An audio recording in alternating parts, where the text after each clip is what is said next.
Professor. Kamusta kayong lahat? Nandito na naman tayo sa Filipino Chill Recap. Kailangang pigilan ni Peter Parker ang isang baliw na siyentipikong nagdulot ng matinding kaguluhan at hindi makontrol na motosayon dahil sa mga eksperimento nito sa muling pagbubuo ng katawan ng iba't ibang klase ng hayop. At ngayon, pag-uusapan natin ang version 2 nanogram superhero film na tinatawag na The Amazing Spider-Man. At bago tayo magpatuloy ay isa-shoutout muna natin si Jeffrey Bore, Danilin Tonasan, Ron Siligay Malyari, J.R. Hajihad, Dark Nero, Jesusa Villanueva, Napaw George, Ranil Paghubasan, John Paul Saliwa, Joshua Tobianosa from Dos Hermanas at Cheddar Lu Beltran at Allen from Quezon City. Maghanda na kayo dahil sa mga spoilers na darating. Habang naglalaro ng taguan si Peter kasama ang kanyang ama, napunta siya sa opisina at nakita ang isang nakakagulat na eksena, wasak na wasak ang buong lugar. Biglang lumitaw si Richard Parker at isinara ang mga bintana. Binura niya lahat ng mga formula na isinulat niya sa pisara bago tuluyang umalis papunta sa bahay ni Aunt May, kung saan pansamantalang maninirahan si Peter. Pagkalipas ng ilang taon, naging binatilyo na si Peter Parker, isang estudyanteng madalas pagtawanan at inaasar ng mga kaklase sa eskwelahan. Sa labas ng paaralan, kinukuhanan niya ng litrato si Gwen Stacy pero nahinto ito dahil sa kaguluhan sa tabi. May ilang malalaking lalaki na inaapi ang isang inosenteng binata. Pinapakuha nila ng litrato si Peter, pero tumanggi siya kaya sinuntok siya ni Flash. Sinubukan ni Parker na tumayo pero sunod-sunod pa ang inabot niyang suntok. Dumating si Gwen at pinigilan ang gulo. Sabi niya, magkikita sila ng siga mamayang gabi sa bahay ng pamilya. Tinanong ni Aunt May si Peter tungkol sa pasa sa kanyang mukha. Sabi ni Peter, nahulog daw siya sa skateboard. Bumaba siya sa basement at nakita niya ang isang lumang malita na agad niyang nakilala. Iyon ang dalang bag ng ama niya noong gabi ng pag-alis nito. Inutusan noon si Uncle Ben na itago ito. Sa loob ng malita may litrato ng kanyang ama kasama ang isang hindi kilalang siyentipiko, may pares ng salamin, mga calculator, at ilang papel na nakatago sa isang lihim na bulsa. Bago pa niya ito masuri ng mabuti, tinawag siya ni Uncle Ben papunta sa kwarto. Ang pangalan ng siyentipikong kasama sa litrato ay si Kurt Connors, na kilalang sangkot sa pananaliksik tungkol sa cross-species genetics. Sa Oscorp Industries siya nagtatrabaho, at layunin niyang baguhin ang genes ng tao para mapalakas ito. Nagpunta si Peter sa kumpanyang iyon at nagkunwaring bagong trainee. Habang naglalakad siya sa loob ng gusali, nakita niya si Gwen na nagpapakilala sa ilang mga tao. Intern daw siya doon at nasa huling taon na ng kursong siyensya sa kolehiyo. Dinala ang grupo sa ibang bahagi ng laboratorio kung saan ipinakilala sa kanila si Dr. Connors, kulang siya ng isang braso, at gusto niya itong muling buuin sa pamamagitan ng kanyang pananaliksik. Pagkatapos, inamin ni Peter kay Gwen na nagkunwari lang siyang trainee dahil mahilig siya sa siyensya. Naging alanganin si Gwen sa kanya at umalis. Habang palakad si Peter, nabangga niya ang isang lalaking nagngangalang Reed at napansin niyang may pamilyar na simbolo sa kanyang dala. Sinundan niya ito hanggang sa pumasok sa isang silid na tinatawag na BIOS Development Unit. Naalala ni Peter ang password, at nang makaalis ang mga tao, binuksan niya ang pinto. Sa loob ng laboratorio, maraming makinang nakaayos, at isa sa mga ito ay punong-puno ng mga gagamba. Nahulog ang mga ito kay Peter at agad siyang nataranta. Samantala, sinabi ni Dr. Connors kay Reed na nakakadismaya ang resulta ng pagsusuri, kaya tinakat siya nito. Muling nagkita si Peter at Gwen at ibinalik niya ang badge niya. Sa sandaling iyon, kinagat siya ng isang gagamba na nasa loob ng kanyang jacket. Habang pauwi, nakatulog si Peter sa subway at nagkaroon ng kakaibang guni-guni. Isang lalaki ang naglagay ng bote sa noo niya at bago pa tumulo ang tubig sa mukha niya, nagising siya at tumalon. Nakakapit siya sa kisame ng tren, ikinagulat ito ng mga pasahero. Agad siyang tumayo at humingi ng tawad sa isang babae dahil nabuhusan niya ito ng inumin. Pero damaykit ang kamay niya sa damit ng babae at nang itulak siya ng isang lalaki, nahubad ang blouse nito. Sinugod siya ng lalaki pero hindi sinasadyang naitulak ito ni Peter. Habang nakakapit ang isang kamay niya sa railing, sinipa niya ang mga sumusugod sa kanya. Nasira ang skateboard niya sa isang hampas pero hindi siya nasaktan. Gumamit siya ng lakas at nabali pa niya ang bakal na railing sa tren. Pagdating niya sa bahay, nahuli niya ang isang langaw gamit lang ang kanyang kamay, ikinagulat ito ni Aunt May. Kinabukasan, hindi sinasadyang nasira ni Parker ang banyo dahil sa sobrang lakas niya, kaya nag-ingat na siya sa sa lahat ng hinahawakan niya. Napansin din niyang lumakas ang pakiramdam niya, naririnig niya ang kahit pinakamahinang tunog, tulad ng paglalakad ng gagamba. Pumunta si Peter sa bahay ni Dr. Connors at sinabi niyang siya ang anak ni Richard Parker. Inimbitahan siya ng siyentipiko sa loob.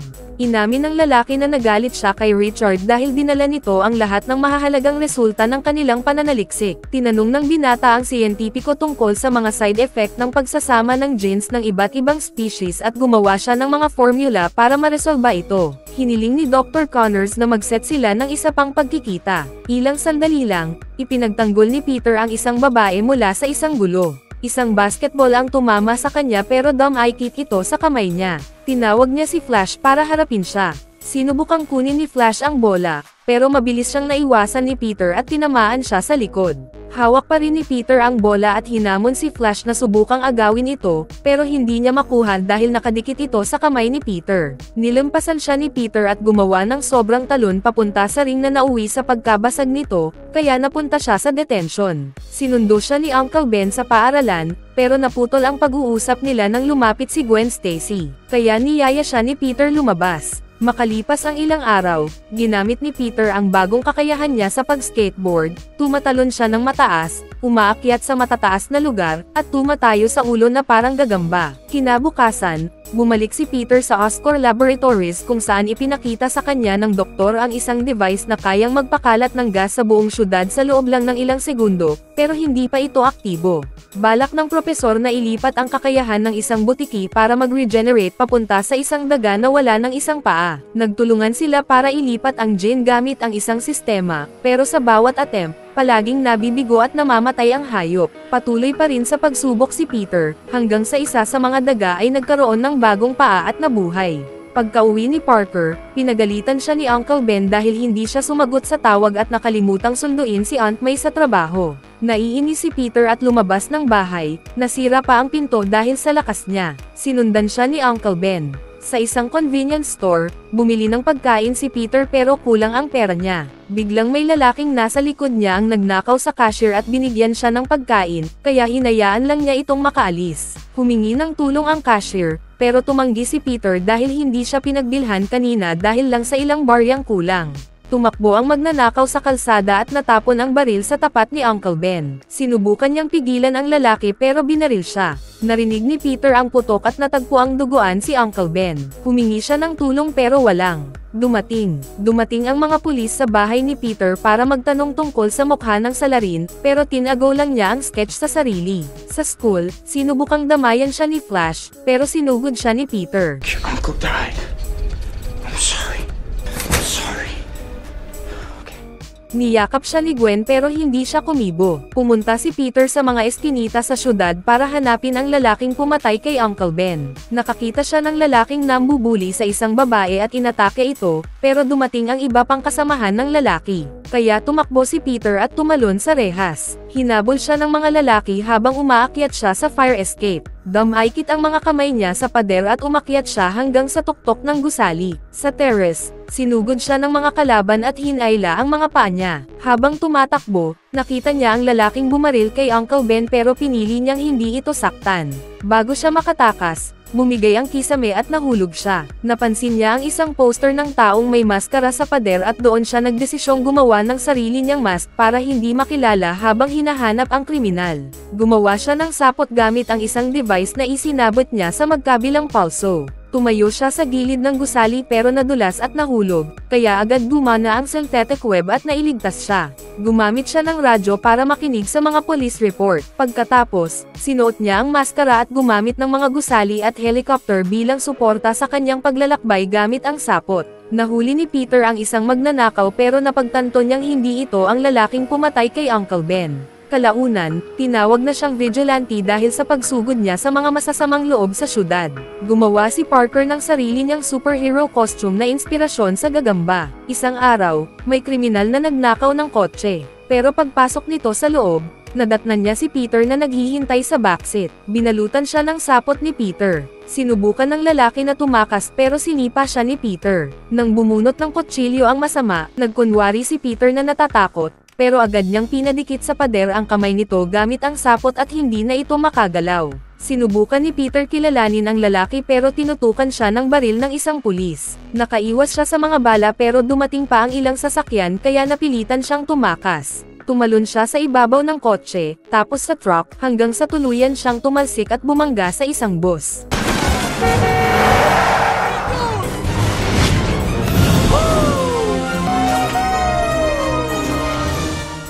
Hating gabi na nang dumating si Parker sa bahay, kaya tinanong siya ni Aunt May kung bakit siya natagalan. Nakatungo lang si Peter at tinakpan ang mukha ng kanyang hoodie, pero pinatanggal ito ng tiyahin niya. Doon nakita ni Aunt May ang mga pasa sa mukha ng binata. Samantala, gusto ni Rit na simulan agad ni Dr. Connors ang eksperimento sa tao, pero tumanggi ang doktor dahil delikado pa ito. Iminungkahi ni Rit na lokohin ang mga tao at sabihin na flu shot lang ito, pero kahit ganon, hindi pumayag si Connors kaya tinanggal siya sa proyekto. Dahil sa matinding desperasyon, kinuha ni Dr. Connors ang sample ng gene at itinurok sa sarili niyang katawan. Agad itong nag-react sa kanyang sistema. Sa eskwelahan, inimbitahan ni Gwen si Peter na dumalo sa hapunan na inihahanda ng kanyang ina. Kinagabihan, kumatok si Peter sa bintana ni Gwen, ikinalaki ito ng gulat ng dalaga dahil umakyat si Peter ng maraming palapag gamit lang ang fire escape. May dala siyang bulaklak, pero biglang pumasok ang ama ni Gwen at niyaya sila sa kusina. Sa laboratorio, laking gulat ni Dr. Connors nang makitang tumubo na ulit ang braso niya, isang braso ng butiki na pumalit sa nawala niyang bahagi.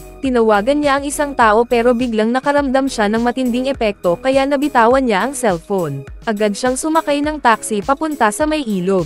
Napansin ng driver na may kakaiba kay Connors, unti-unting nagkakaroon ng kaliskis ang kanyang mukha. Habang kumakain sila, nalaman ni Peter na si George, ang ama ni Gwen, ay isang pulis na humahabol sa bagong vigilante sa syudad na tinatawag nilang Spider-Man. Pero naniniwala si Peter na tinutulungan lang ng bayani ang mga tao. Nagkaroon sila ng pagtatalo at napilitang umalis si Peter sa bahay. Sa terrace, sinubukan niyang sabihin ang totoo kay Gwen. Ginamit niya ang sapot para hilahin ito palapit sa kanya. Doon nalaman ng dalaga ang kanyang lihim at hinalikan siya. Pero biglang dumating ang ina ni Gwen at tinawag siya pabalik sa loob. Habang naroon si Peter, narinig niya ang tawag ng pulis sa radyo. I'm in trouble. Si Rit naman ay nasa traffic nang magsitakbuhan ang mga tao sa paligid.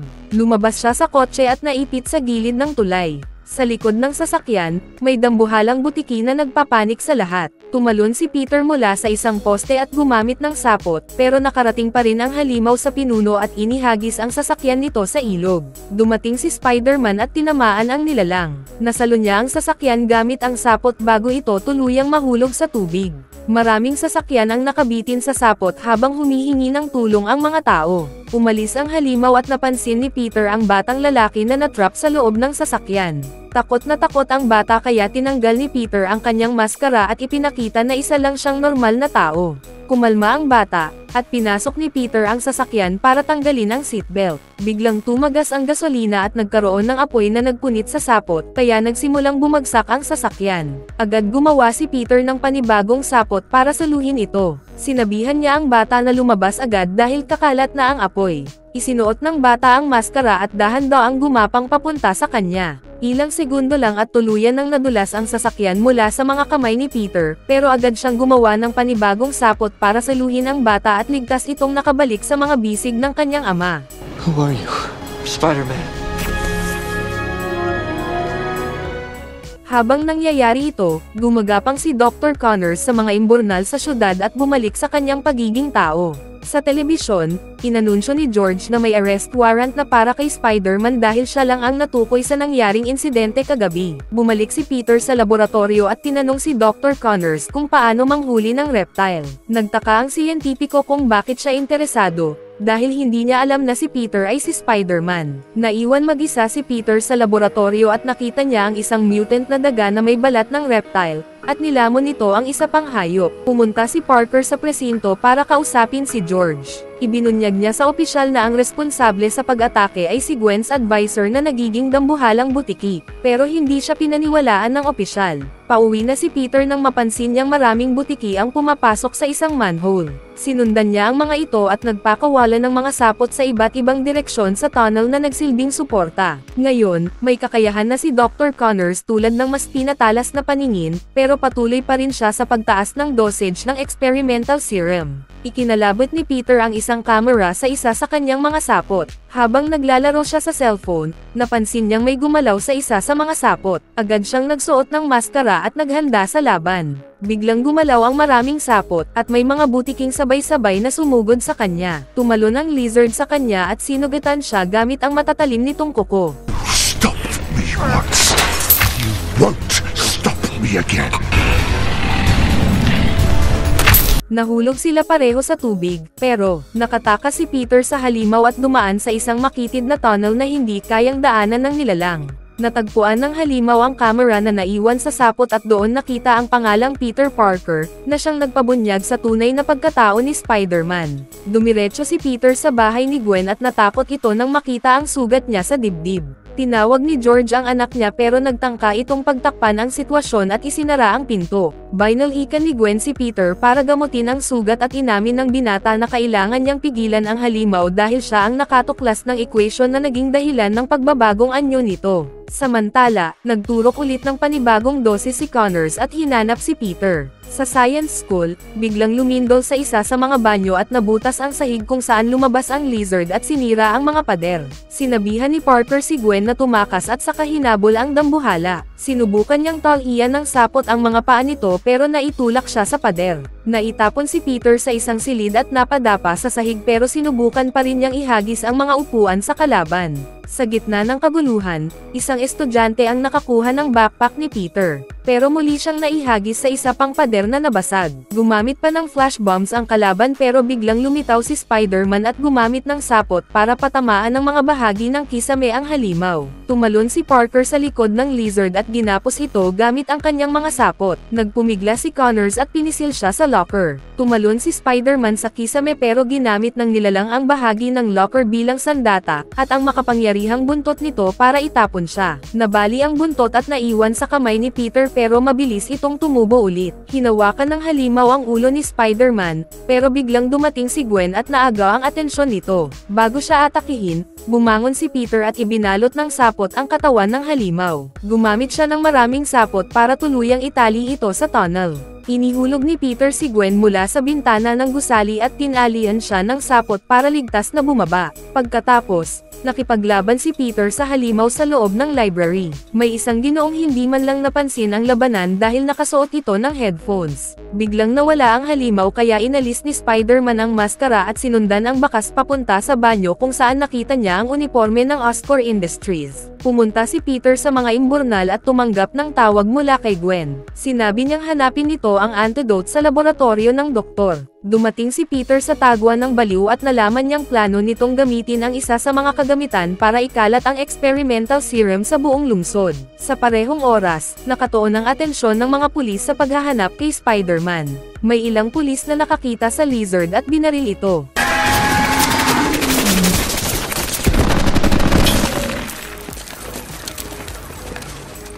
Napatigil ang halimaw pero nang lapitan nila, napansin nilang mabilis mag-regenerate ang balat nito. Gumamit ito ng berdeng usok bilang panlaban. Nang malanghap ito ng mga pulis, unti-unti silang naging mga reptile. Patuloy sa pagkalat ng serum ang nilalang habang papalapit ito sa Oscorp Industries. Kaya agad na binalaan ni Peter si Gwen na umalis sa lugar bago dumating ang kalaban. Agad namang pinaganya ng dalaga ang emergency alarm para i-evacuate ang laboratorio, pero nanatili pa rin siya sa loob.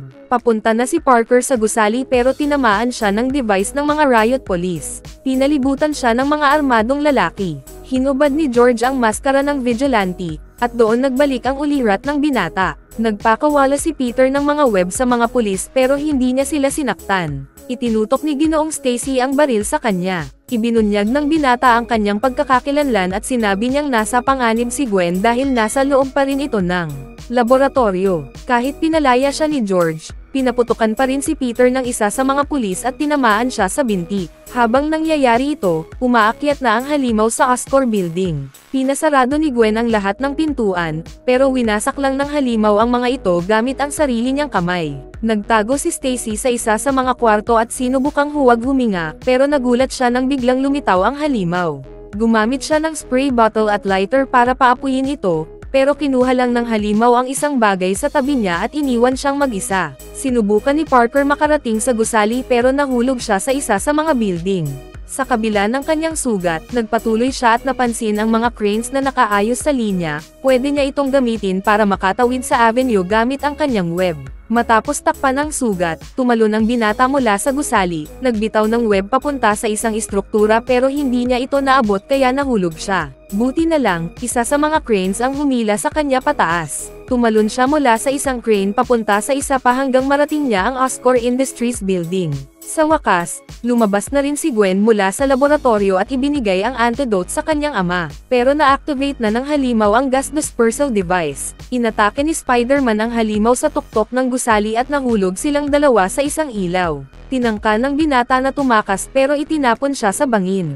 Gamit ang kanyang web, bumalik siya sa loob ng gusali. Pinagsusuntok siya ni Connor para hindi siya makapanat pero nagtagumpay pa rin si Peter na makaakyat at muli siyang umatake. Gamit ang kanyang web, umakyat pa si Parker sa mas mataas na bahagi ng gusali. Naghagis ang halimaw ng mga tangke ng nitrogen sa kanya. Nahulog si Peter at hindi na makagalaw dahil hawak na siya ng halimaw.